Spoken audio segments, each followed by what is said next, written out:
do not make it a deep end thing. Start now. Like if you have a 6-year-old, start preparing them to leave for college right now. And we also don't want to make unnecessary accommodations for them that are going to make them bubble kids. Yeah, make them bubble kids or make people see them in a different light. How am I going to take care of myself? So like I always had a snack bin and I had like a mini fridge.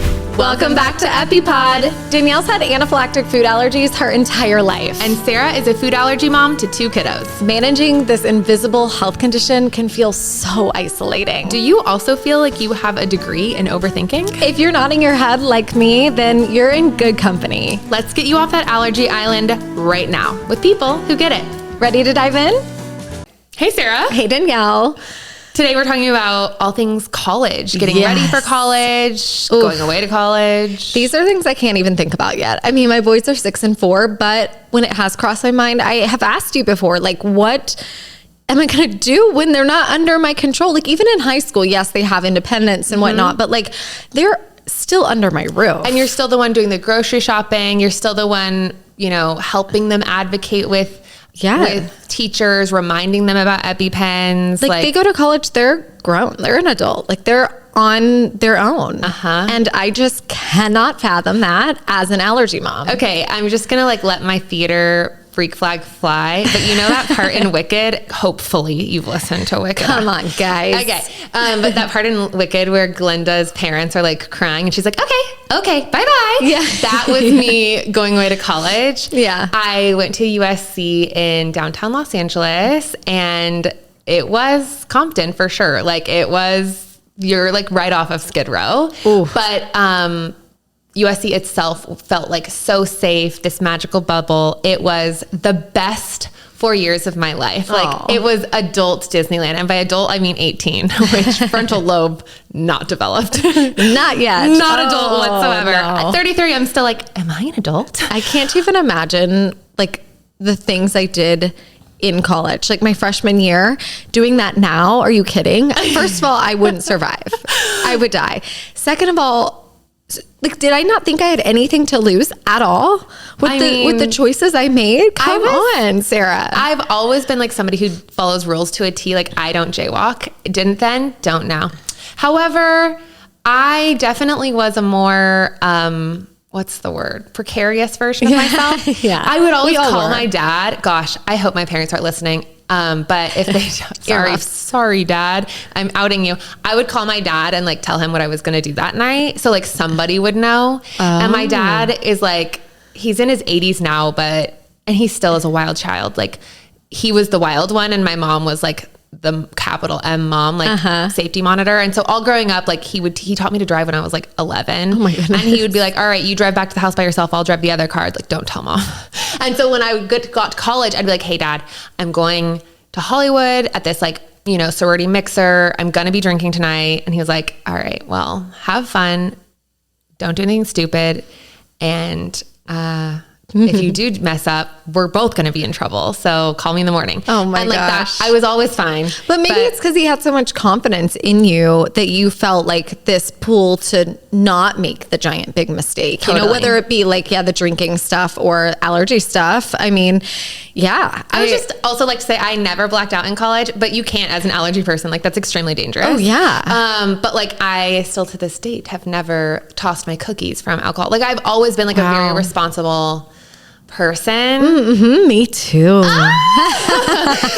that said, like there were like bizarro things that I would do, like getting in the car with like random football players that I would like didn't know and like go to like this random part of West Hollywood. Like I lived La Vida Loca. Yeah. Safely. Yeah. So yeah, I want to go through just like the things. I didn't do a lot of these things.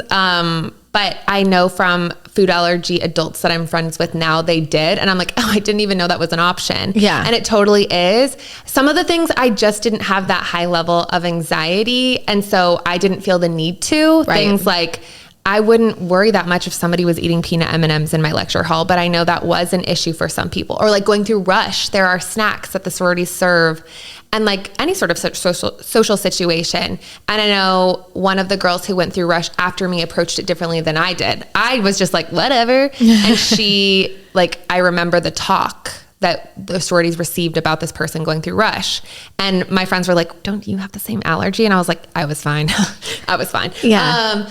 But it's like that same thought, what you just said reminded me of when like older people are like, you know, we were fine back in the day. We didn't have seat belts. And it's like, yeah, but like, dude, a lot of people died. And so like now we have seat belts and it's much better. Like just because you survived doesn't mean whatever. Yeah. So I'm sure you weren't like that. No, but like, but you know, it was that same mentality of like, well, you were fine. Why do we need to do that for this person? Totally. And I also like, I was fine. I just didn't know that those things were available to me. So I will go through the things that are on the table, some of which I did, some of which I didn't.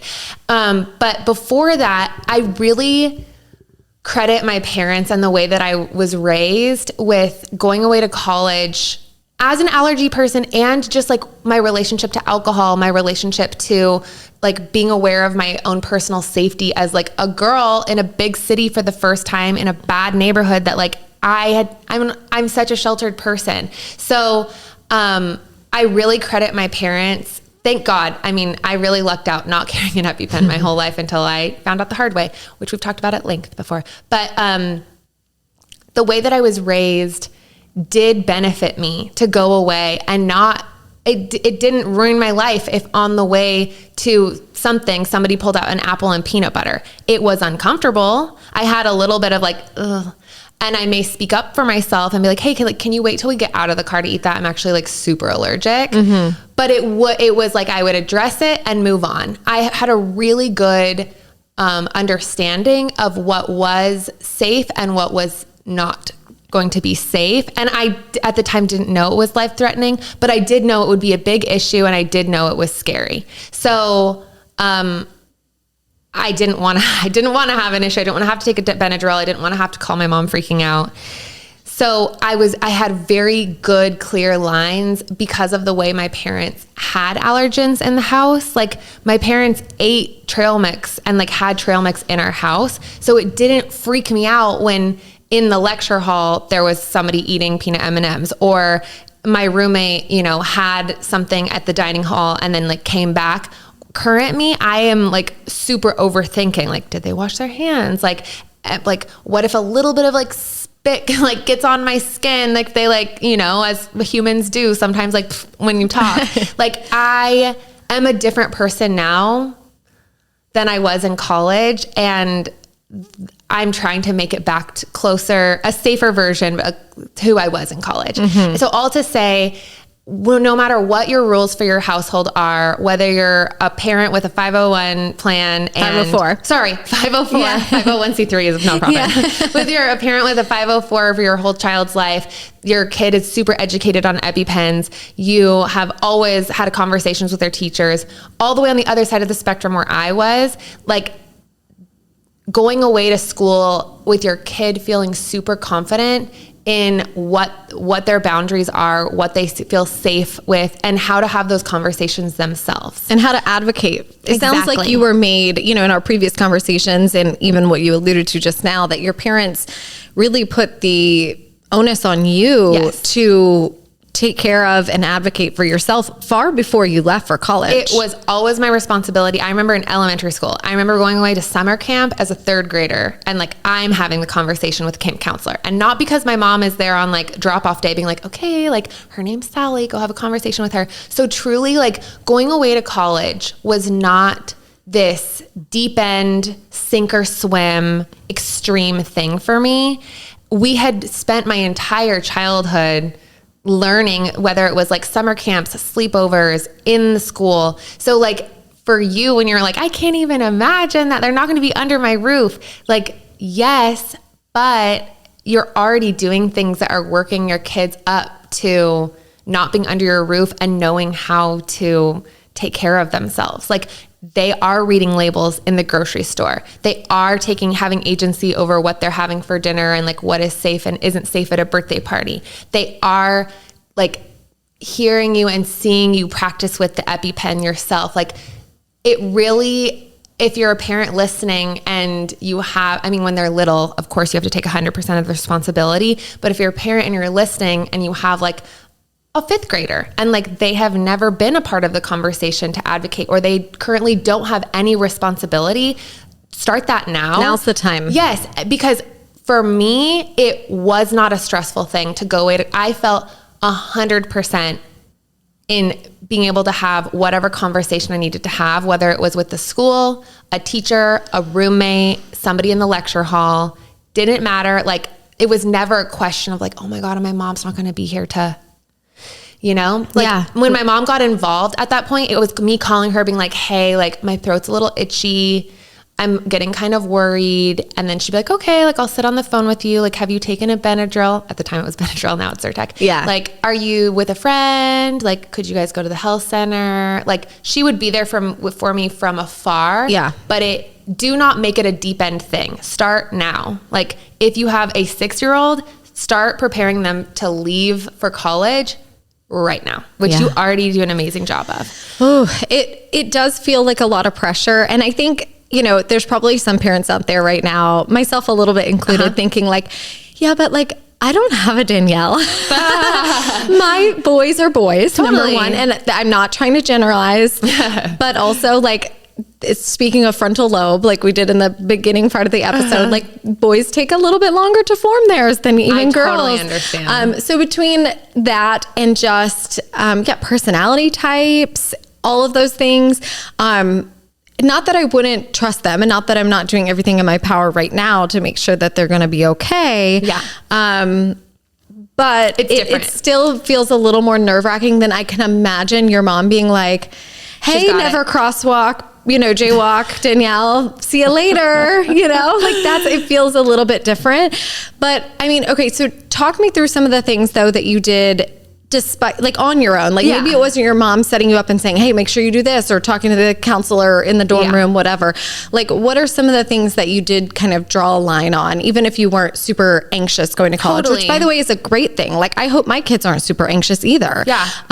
But I do want them to have some hard lines in the sand where they're going to say, no, I can't do that because, you know, of this, or, hey, I need to make sure that this precaution or accommodation is made before I do this, or, you know, whatever it may be. Totally.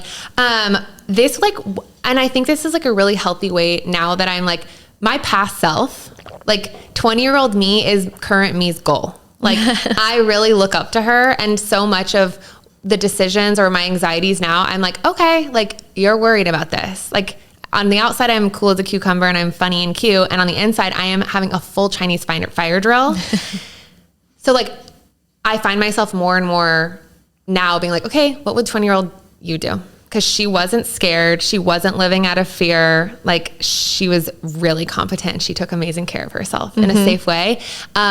So yeah, I did a lot of things to keep myself safe. And in a way that I framed it was not the way I do now, which is like everything is seen through, you know, like rose-colored glasses. It's like allergy-colored glasses. Yes. Back then, it was just like, how am I going to take care of myself? So like I always had a snack bin, and I had like a mini fridge that was just for me. And then my roommate had her own, but that was like pretty typical for all of the people in our dorm. Yeah, but it's such a good tip. I mean, because sometimes maybe you wouldn't be allowed that, you know, how certain colleges or dorms have certain rules. Like that's a good idea. If your kid's older or going to college, like investigate that. If that's a rule, how can we make an accommodation to where he or she can get their own? Yeah. Like I had my like bug safe like snack bin and my refrigerator. And then like if I came home and I couldn't eat out at the birthday dinner that night or whatever it was, like I always had safe food. And I didn't think of things like, because I'm an allergy kid, I need these special things. It's just like, I'm going to take care of myself. I'm going to be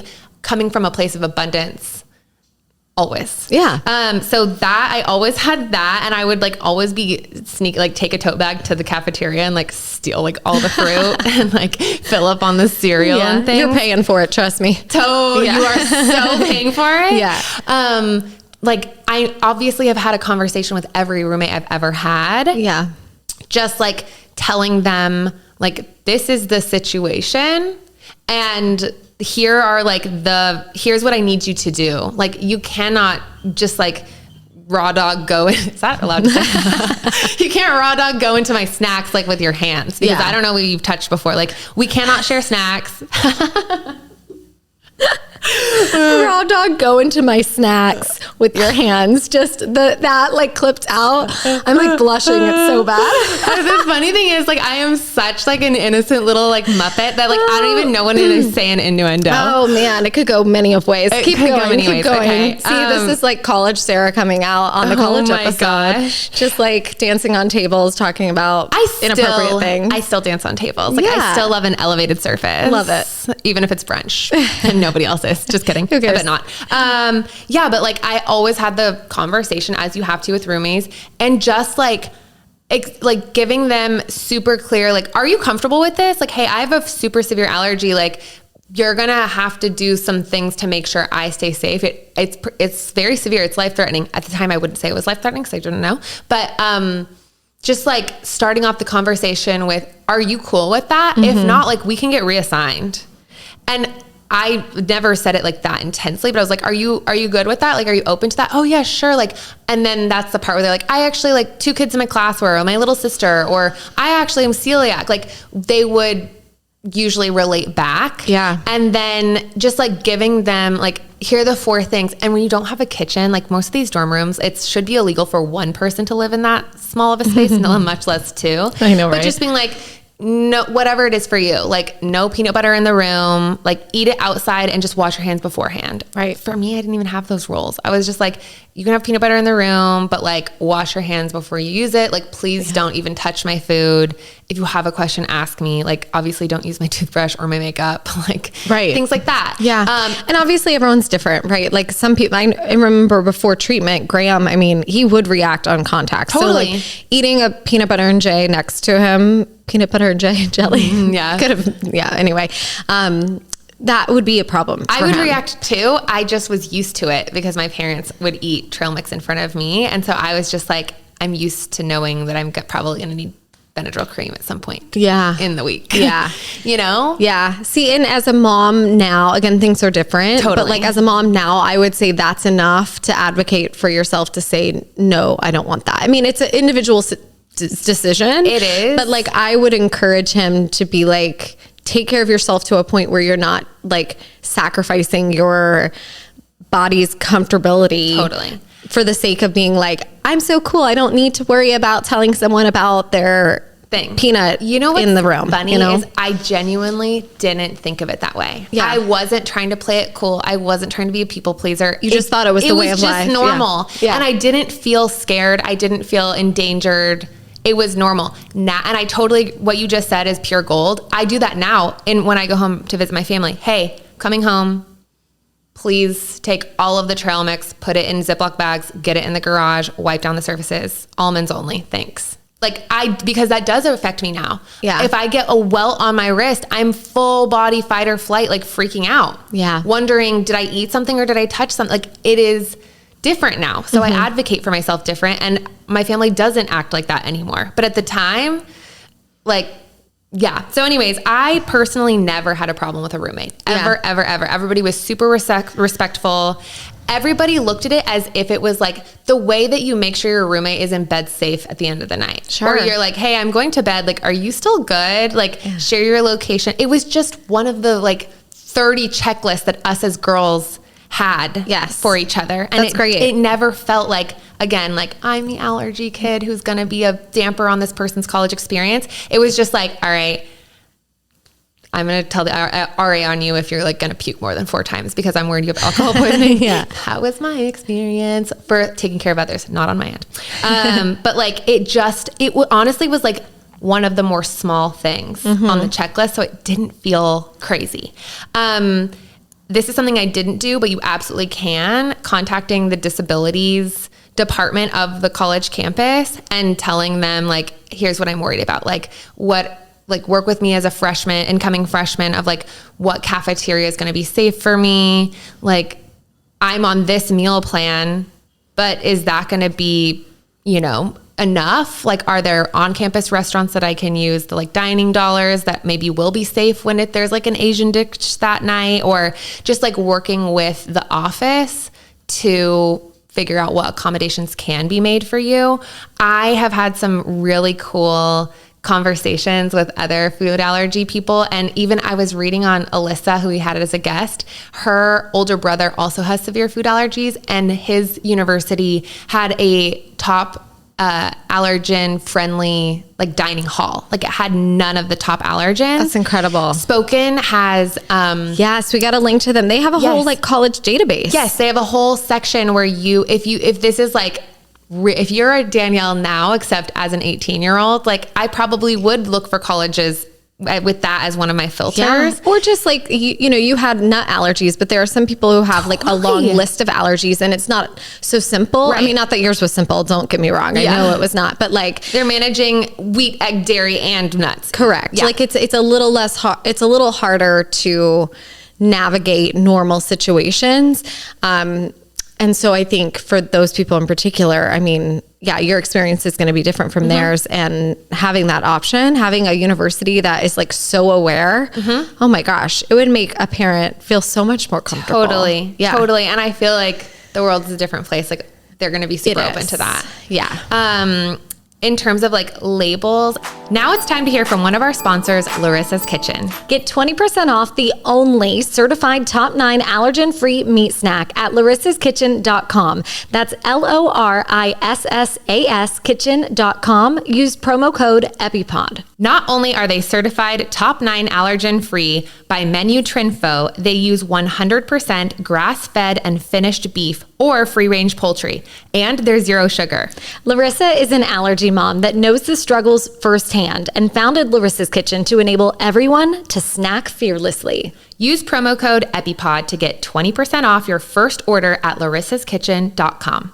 LORISSAS kitchen.com. Every label, every time. Hopefully by 18, they're already doing that. Yeah. But like truly things like society pressure or like friend group pressure, where like other people who they've known literally for 4 days might be like, oh, come on, like take a sit, like try it. Oh, come on. Like my mom baked these and mailed them from Pennsylvania. You're not going to try it. So just like really having lots of those conversations and getting them into a place where peer pressure doesn't affect them. Yeah, that's tricky. That's so tricky. It is tricky. And like, it's something that I have always been, it's like my jaywalking thing. Like I've never been affected by peer pressure. Yeah. But I know some people really are. Oh, yeah. I'd say more than likely most people are. Totally. Especially boys. You know, like, they just want to be like cool, like no frills, bro. Like, also because like girls were all, and especially in college, you're always thinking about like, did somebody put something in my drink? Yeah. So we're thinking already from a safety perspective, and we're used to saying, no, I don't want a sip of that. Allergies regardless.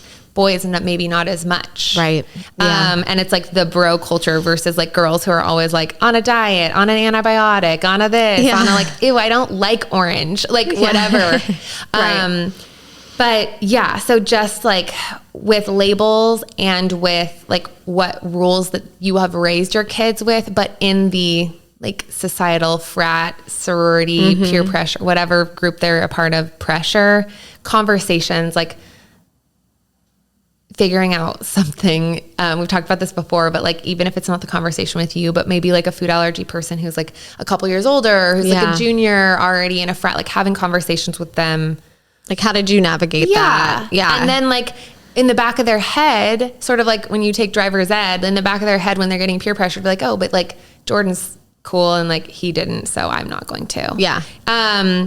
I would say something that maybe you have not been practicing in your home is alcohol. And that does have an allergy component to it. And that's something that I am really thankful. Like, alcohol was never weird in my house. My dad, he's really into wine, collecting wine, tasting wine, wine clubs. So I grew up tasting wine and really enjoying it. But just like being around alcohol, it wasn't this like forbidden no-no. And I also was not a kid in high school who was like trying to sneak out and like have, you know, a liquid lunch or something. So I don't know, by the time I got to college, I remember just being like, what are you people doing? Like, you are drinking basically nail polish remover. Like, it's so like cheap out of like a plastic handle. Like that's crazy. And like, I would bring my own little like mini Prosecco bottle. I still do this. Like when I go out on the lake, like my go-to is a is a mini La Marca Prosecco, and I screw off the top and I can screw it back on. So like, forget allergies, like nobody's slipping anything in my drink. Right. And like, let me tell you what, even if it's not like something nefarious that was slipped in your drink, you don't want a jungle juice that the Pledge Brothers of Phi-Psi put together. Okay. It's scary. It's gasoline. Yeah. Like, no. No, thank you. Especially not now. Things like, here's like a little guide, but definitely do your own research and talk to your kids about this. Like, there are some alcohols that do have allergens, and this is just like a very short list. Yeah. Amaretto is in like sours and coffee. It's almond based. Right. Walnut bitters are often used in old fashions. I did not know that. Yeah. One of my favorite drinks is an old fashioned. And I would say, yeah, at least half of the ones I get like out on the town have walnut bitters. Really? It's a very, very common thing. Okay. Yeah. Egg whites are often in whiskey sours. Oh yeah. Or just like anything with a frothy top. Exactly. Yep. Anything with a foam is going to be an egg white. A beer is made from barley and is obviously not gluten-free. Right. So they can also have peanut butter beers and things now. They do. Yeah, And peanut butter whiskey. And milk stouts. There's all sorts of allergens in beer for sure. Gin is very popular for mixed drinks, like especially if you're doing like a 1920s, there's always a 1920s party. But that is with juniper berries. Yeah. And sometimes with almonds. Oh.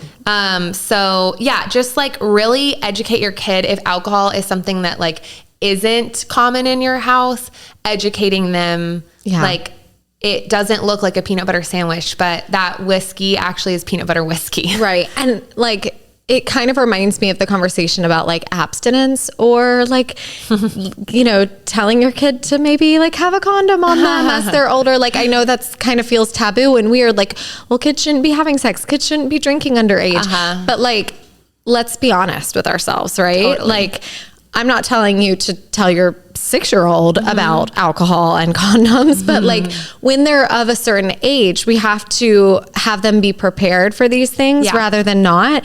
And I hope I'm not offending anybody by saying these things because everyone's entitled to their own beliefs and feelings on things. But if you think your child has any risk whatsoever of wanting to try a drink outside of your home and you guys haven't been a family that has that around, like, just at least letting them know that, hey, there's a risk of allergens in your drinks, I think is very, very, very important. Or also like a lot of cross-contamination with like mixed drinks. Sure, yeah. A lot of people like get to college and they don't realize like bar nuts or like peanuts at a bar might be a thing. Or So even just if, one of the drinks that was made prior to yours had one of the amaretto or whatever in it, it's like that could totally get in your next drink. Totally. Yeah. I stick to wine.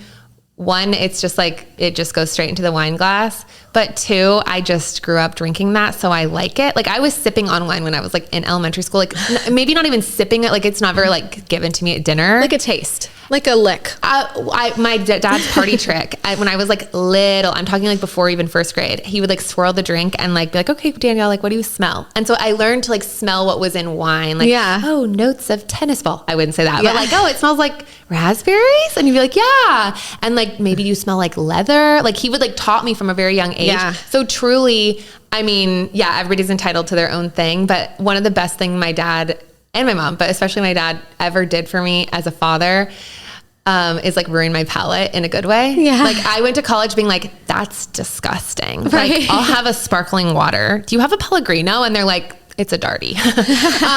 So it really kept me safe. And it, again, wasn't trial by fire, this like secretive thing. I wasn't going into the deep end.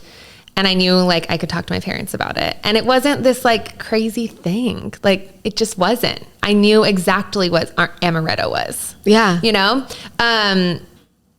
Okay, so definitely like having conversations about drinking habits. And this is something I never did, but like, you can advocate for yourself in class. Like, you are in these tight lecture halls. And if so, like, I remember going from high school to college, like, we were in no food high school, like in class only eating at lunch, or like if the teacher said it was okay at the end of like the work period at the end of the class. It was a whole new world getting to college and just being like, you can have a drink on the table. Like you could have a Gatorade in the middle of lecture. Like you could have a snack in the middle. Freedom. Yes. And like I was a film major. So we'd be in these huge, like it was like a movie theater style, but like huge auditorium, movie theater auditorium, lecture, 4-hour long class, 2-hour lecture, and then the 2-hour movie. Yeah. And you better believe people were eating throughout the whole thing. Cause like who's not eating as an 18-year-old, especially boys, Totally. you know? Yeah. So I personally I don't recall ever being like, oh my God, I have to leave the lecture because somebody's eating a granola bar behind me. Now I might. Now I don't like that. But it was, again, super normal for me. And so that was okay. But I have talked to food allergy adults who were like, it really prevented me from being able to learn. Or like, just concentrate on what people are talking about. Cause you're like, well, there's a loaded gun next to me, or like the bomb's about to go off, you know? Or like hearing the rapper and being like, what is that? That's something I do now. Like I hear a rapper in the, you know, like on the shuttle bus to the airport parking lot. And I'm like, what is that? And it's like gummy bears.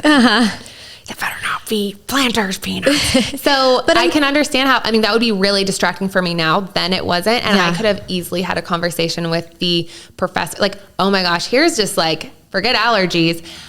Professors will love you if you go to their office hours. Like people go the first couple weeks and then they never go again. It's kind of like New Year's resolutions. Like everybody goes to the gym the first 2 weeks of January and then it's like, goodbye. They're just sitting in there twiddling their thumbs a lot of the time. So going in there and like having this very, like they're going to know exactly who you are. Yeah. They're probably like, if you've gone the disability office route, like they're probably going to be in communication with them too. But then that really will give you a good, I mean, you're in a lecture hall of 400 people and it's taught by the chair of the whole school as a freshman. Like now you have somebody who knows exactly who you are. And like, then make it, I would like put in my calendar, like, okay, see them the first week of school, like go see them the third week, go see them the 6th week. And like by the end of the semester, like I really did have somebody who wanted to look out for me for the rest of college. Yeah. So this is like such a good mindset shift is like, okay, you have to have this conversation become for me, like the peanut girl. But that's a great like foray into this person. It's this adult who has a lot of power within my school. Yeah. Like knowing who I am and like, I'm not like one of the 5 brunettes who came in the first week of school. I'm like, oh, that's Danielle. She has the nut allergy. And she also is like really interested in 18th century female authors, like using it as like touch point. We took care of business. Now they know exactly who I am and I'm going to use this as a superpower. Yeah. That's great. Final thing I'll say is sorority rush. I alluded to this. She is a friend of mine and she's a listener too. But I remember when she came through rush and she actually ended up becoming a theta like me. Her mom contacted like the rush, the Panhellenic, and just said like, I know that they serve drinks and snacks at all of these parties. Like you go to like a bazillion parties and then it whittles down and there's always snacks everywhere. And I remember like when she came through rush, we had to make sure there were none of her allergens and things that we would serve her or like before she would come through the house. And I remember one of my roommate being like, we didn't do that for you. And I was like, I didn't know it was an option. But like, for nuts is probably not going to be as common. And I just didn't eat at the social. Right. I was talking and obviously I'm good at talking. I was talking a million miles an hour. I didn't have time to like, ooh, what's in this tea sandwich? Right. So yeah, like I packed all my snacks for rush.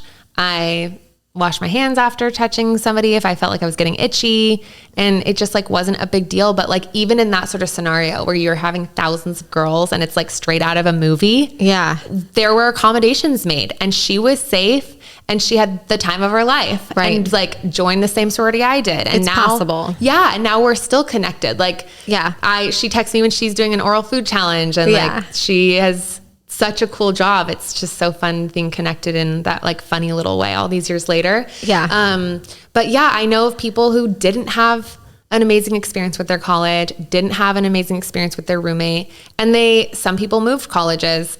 Some people like had a scary experience with the roommate, like being disrespectful or not being receptive, or like me now, I would never go to a cafeteria because the whole 3 days after Asian night, probably 3 weeks if we're being honest, I'm gonna hyperfixate and be like, did they did they use the same fryer? Like what if the ingredients have changed since the last time? Like I can't imagine eating in like a chaotic cafeteria like that now.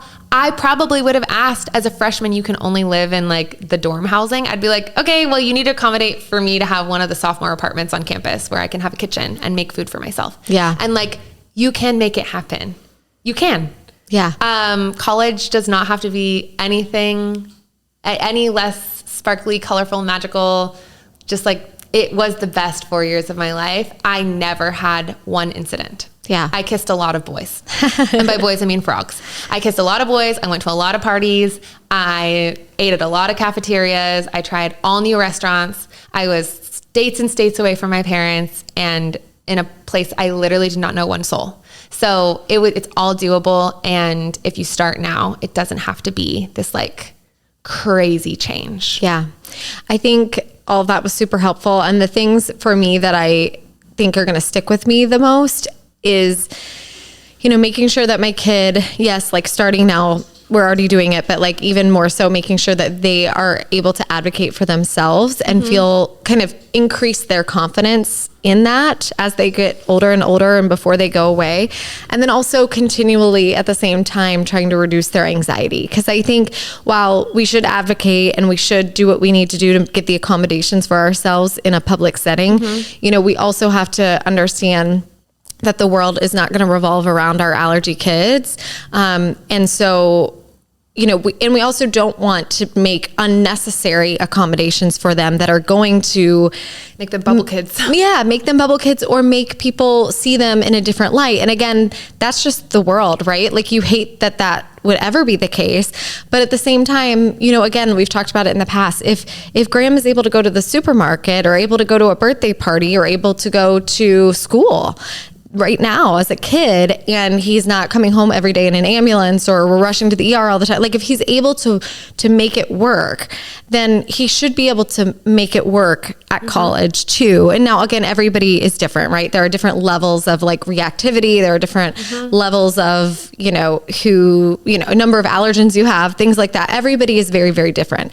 But all of this to say, like, don't be afraid to ask for accommodations that you really need, but also make sure that your kid isn't at a point where they are just so highly anxious that they can't enjoy themselves and have a good time, that they know how to take those calculated risks, that they know how to live and have a fun experience while also maintaining a level of safety that's going to keep them protected in school. And so, yeah, I think that combo of increasing their confidence and reducing the anxiety will hopefully lead to a very successful college career. Honestly, like that made me think of something that when I was prepping for this episode, I was like, I think I need to do that for myself because a lot of, and that meaning something that my allergist offered where he was like, oh, you used to always like be comfortable in the same room with things and now you're not. Like we can like make that a challenge. Like you can come in the office and I can open a jar of peanut butter and like, or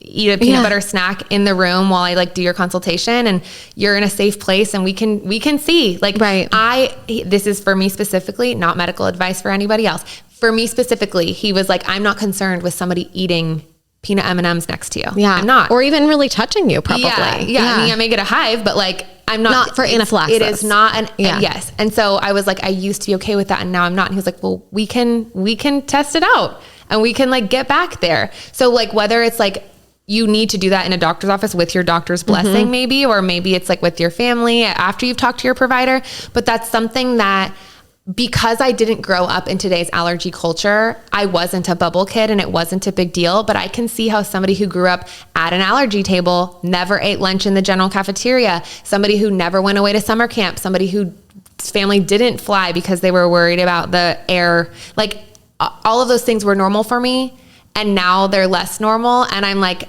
if I were a parent and I had this kid who I was like, wow, I have been their biggest advocate, cheerleader, protector. And now they're 16 and it's a big gap to get them to 18 going away to college. Let me start working on some of those things now so that they're sitting in the lecture hall and they actually don't need to walk out. Right. They can be like, this is so annoying that like I have to concentrate on a wrapper and like maybe move over a few seats, but like they don't have to have the fear of God and run out of there because they have, and I genuinely need to do this with my doctor. They have done whatever it is that their provider has suggested to do to see like what is safe and necessary for you to be safe and what is bubble wrap that is not serving you and is not necessary for your safety. One more thing that I forgot to mention, I promise this is the last thing. I lived in the sorority house. A lot of people are like, how did you do that? Drunk girls drinking, drunk girls coming home and eating out of like the community leftovers and like getting PB&J and making toast and taking it up to their rooms upstairs and there being peanut butter on the banister. Like all of those things happened. Didn't faze me. Like they were just things that I managed. Like, oh shoot, did I just touch, I think that's peanut butter. I'm gonna wash my hands. Then I'm gonna go tell the house mom, like there's peanut butter on the stairwell and I have an allergy, and she's going to clean the heck out of it and get like the full staff in on that. It just wasn't a big deal. We made it work. The chef knew, actually I felt a lot better living in the house than having like the meal plan with all the cafeterias because it was like one chef and he would like sometimes have to like make mine separate and set it down for me. And sometimes he's like, you're good to go through the line. Like you're good. So you can do it. You can do it. Happy colleging. Yay. What's that like? You have the right to party. Yes. Go have fun. Live your life. Safely. Yes. All right. We'll see you next week. See you next week.